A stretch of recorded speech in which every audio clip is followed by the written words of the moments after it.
We gather on this day to acknowledge this is a big day. This is Pesach, Passover, and we have been gathering like this for probably a little over 2,000 years. And we've dressed in all different ways. We've spoken in different languages. We've experienced enormous change, enormous waves of joy and sadness, of exaltation and fear. For many of us, we've ridden all those waves ourselves, not to mention our ancestors, those who came long before us. But as the Haggadah says, V'chal dor v'dor, chayav lamerot atzmo ki'ilu hu yatsa miMitzrayim. Each and every generation of Jewish people, each generation is obligated to live that moment, not relive, not remember, but to live that moment, to take every aspect of what it means to feel restricted, enslaved, closed in upon, and then moving towards a place of expansiveness, of openness, of wholeness. Some years, that's hard to conjure up. This year, not so much. This year, each and every one of us is experiencing, not just in this area, but literally all over the world, this sense of being closed in. The notion that we're on a journey without any clear, true dimension of beginning, middle, and end. We're just in it. And we're moving in it, moving through it, moving forward, whichever way that might be. But the fact is we do it together. And Pesach is that time to reflect on that experience and to embrace that obligation to live the moment of Yetziat Mitzrayim, the exodus from Egypt. And how do we do it? Well, I often get on the border of trouble with my friends and family members who are intense animal lovers, and as the culture has continued to go on, tries to make humans and animals sort of more equal, and trees now too. But I think it's safe to say, maybe I'm wrong, but one of the unique things about human beings is our desire to tell about our experience, to tell others, to share that. And that's why Passover isn't really about the food, though the food is good. It's not really about asking the questions, though that's important. The whole idea is to tell the story of Yetziat Mitzrayim, the story of the Exodus. And we tell it every year. Each one of us lives it every year in our own unique place. And we tell that story and we listen to the stories of others. We absorb it and we grow from that encounter, the sharing of the story. That's what makes us a dynamic people, a community, not merely telling stories of the past, but telling our own stories. That's what Passover is for. Elie Wiesel, may he rest in peace, would often tell a story, and he was the quintessential storyteller. He would tell a particular story, which I will not recount here, but he told this beautiful story, and he would pause in that beautiful Transylvanian accent that I fear I cannot imitate without sounding like the Count from Sesame Street. Wiesel would pause, he would smile. He would smile that beautiful smile of pain and knowledge and joy and sorrow, really the whole of the Jewish experience. He would smile and he would say, "Do you know why God created human beings? God created human beings because God loves stories."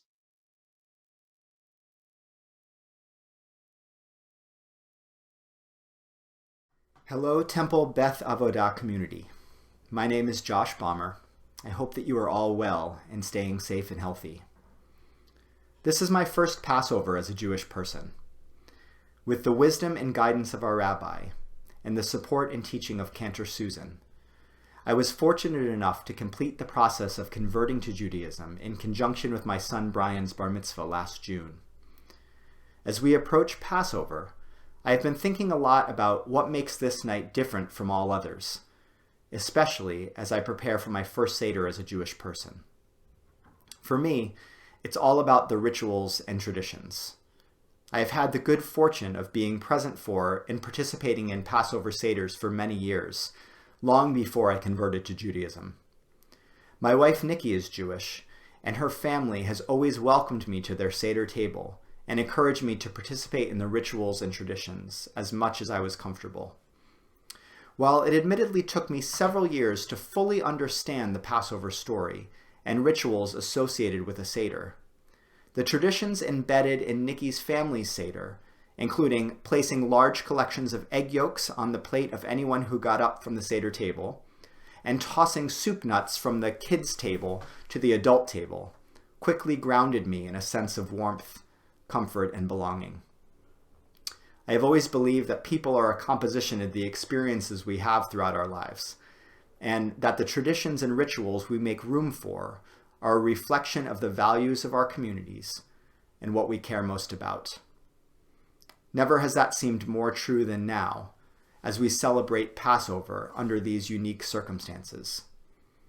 In some ways, it feels right that I will participate in my first Seder as a Jewish person with just Nikki and Brian at the table with me, as they have been my greatest sources of love and support throughout my process of converting to Judaism and in every aspect of my life.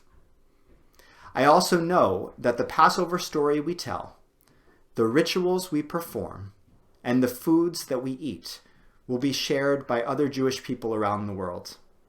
And I'm aware that the act of performing these rituals and making room for these traditions brings me closer to our TBA family, whom we love so much and miss so dearly during this time, and ultimately strengthens our community and our connections with one another. I wish you all a happy, safe, and healthy Passover.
people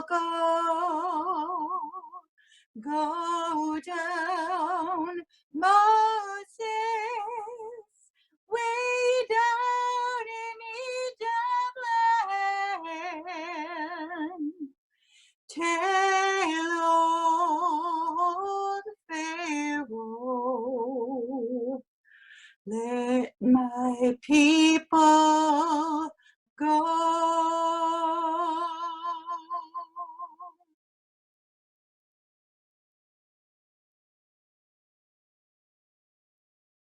Hello, everyone, and Chag Sameach.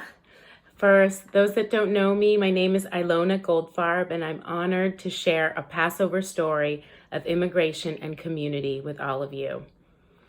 Due to the heroic advocacy of temple communities like TBA and many others around the United States in the late 1970s to free Soviet Jewry, and due to the generosity of the Jewish Children and Family Services Organization, my parents and I were lucky enough to immigrate to America in 1979.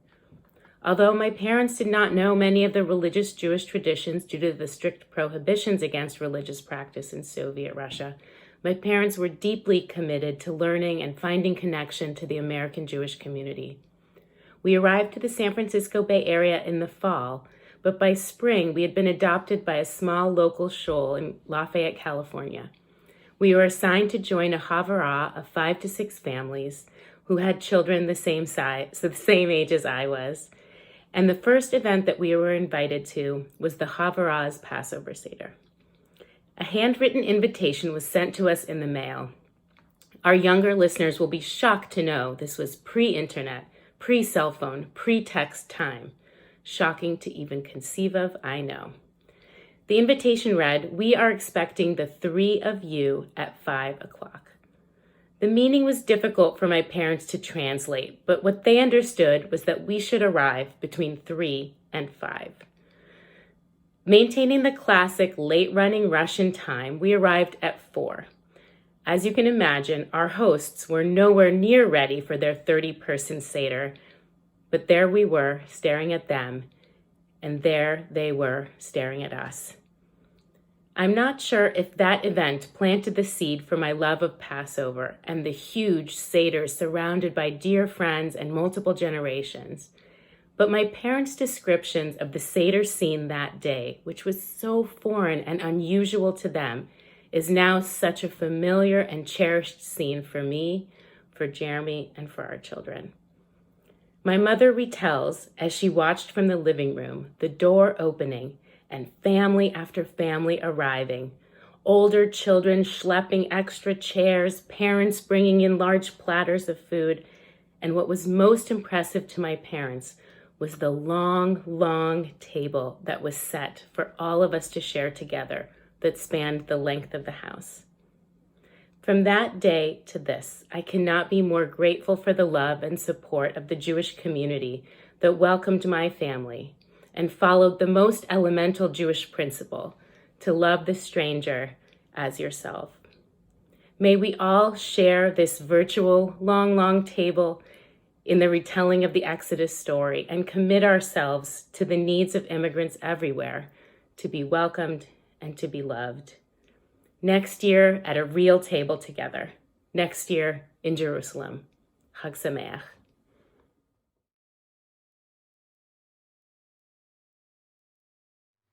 One morning, Pharaoh woke in his bed. There were frogs in my bed and frogs on my head.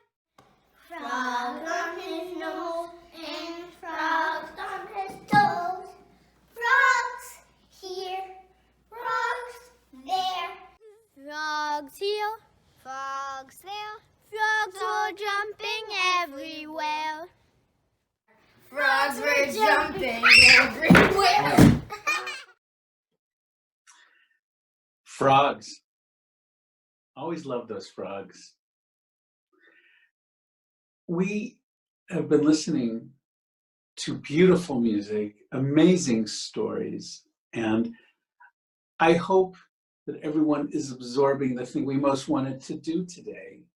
We knew we weren't going to do a virtual Seder for the entire congregation, First, because we have to spend like $2,000 for a big enough license to include everybody, but not just the money, though that's important. What was really essential for us was the taste, the flavor of Pesach. It's so easy to find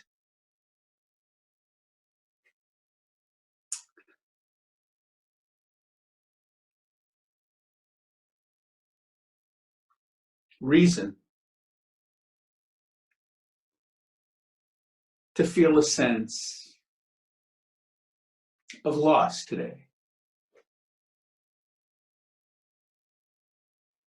But Ilona talked about that long, long table and to whom it extends.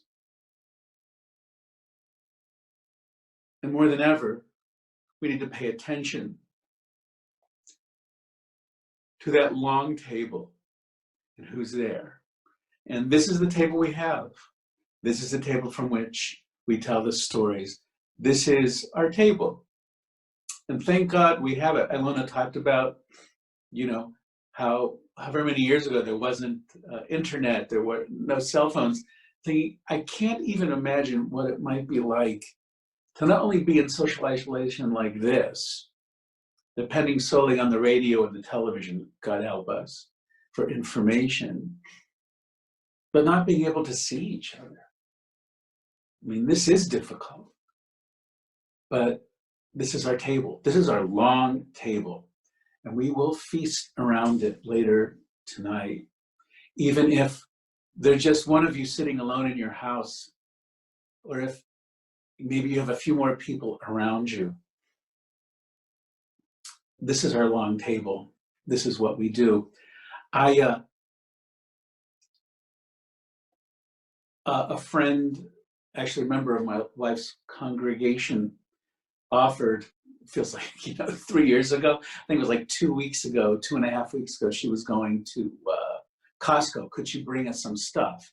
We said, you just bring us stuff. It doesn't really matter what it is. And so, there's a bag of onions, there's some carrots, there's 2 dozen eggs.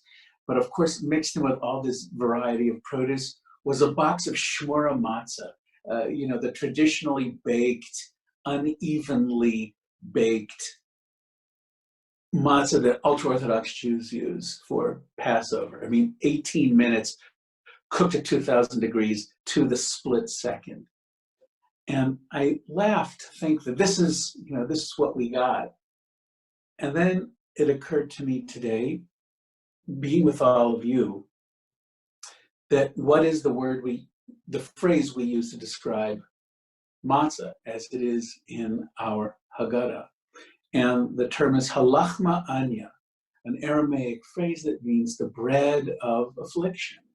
And I have always been fascinated by the fact that you look at a piece of shmura matzah and it is not cute. I mean, at least with a square piece of Manischewitz matzah, or whichever company you buy your matzah from, it's a neat little square. It's containable, it's mass produced, but you don't get that sense, right, of the kind of burnt, uneven nature of a piece of shmura matzah.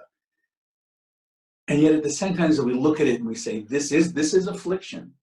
This is rapid exit. This is doing the best you can. This is burned around the edge. This is imperfect. But at the very same time that the matzah is a sign of affliction, it is also the sign of freedom. So which way do you want to lean? Sometimes we lean into the affliction, and sometimes we lean the other way, lean into the sense of freedom. Either way, it's important that we hold close to both meanings and more of halachma anya.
wanted just to take a minute to thank the people that helped make all of this happen. You know, doing something live on Zoom with more than, 4 people you're related to is really a leap of faith. And we've been doing this enormous amount of tightrope walking. And to thank Eileen Brooks, Becky Oliver for, doing what you've done, putting in enormous amounts of time so that when we actually stepped onto this tightrope today, we felt pretty confident that we had that bamboo you gave us to kind of keep the balance going. Thank you so much for that. Thank you to our storytellers who are just remarkable. The music, thank you, Susan, just beautiful. And our jazz crew at work, Todd Baker, always with that great solo. And Jamie, our maestro, thank you. And to everyone else who's been involved with this, it's just been really remarkable. So I've been spending a lot of time trying to gain a sense of balance and to be really resilient, moving forward. And I know that I carry with me so many people's best wishes for health and moving forward, and this really helps me. And I hope that our ongoing presence online will help you to feel connected to our community and to know that, we are pulling together in an extraordinary way that none of us are trained in or expected, but we do know that this just drives home the principle that even as every year we tell these stories, we're aware of the fact that it's never really the same story. That is, each of us is in process. We are always moving towards the next place. Freedom is not a final status, it's a part of a process. There's always more distance to go. It's always, as the reggae song says, there's always one more river to cross. And it's true. So I'm imagining next year, in 2021, 5781. I'm imagining being at a Seder table. And I'm imagining what it might be like to sit so close to somebody that our elbows are hitting, that someone's too close, want to push them away. Or maybe at next year's Seder, well, even if we have lots of room at the table, we're going to squish in as close as possible. To feel that sense of connection and love, to feel what it means to be surrounded by other human beings in a close and intimate way. And I hope at that Seder table in 2021, we remember this year and that we think about what promises will we make for that Seder in 2021? What stories will we tell? What will be the way in which we communicate our sense of gratitude for what we have right now? How it changes our sense of what we will have in the future. It's a long road, we know. The process of recovery will be lengthy and painful, but we will have each other. And that's something to remember. So let's promise to tell the story, to share it with each other, and to make this Passover beautiful in anticipation of the next. And with that, we conclude this Vorspeise, this plate of virtual chopped liver and gefilte fish and anything else that you love. And that we take that good taste and conclude as Susan, on our behalf, blesses the Yom Tov candles.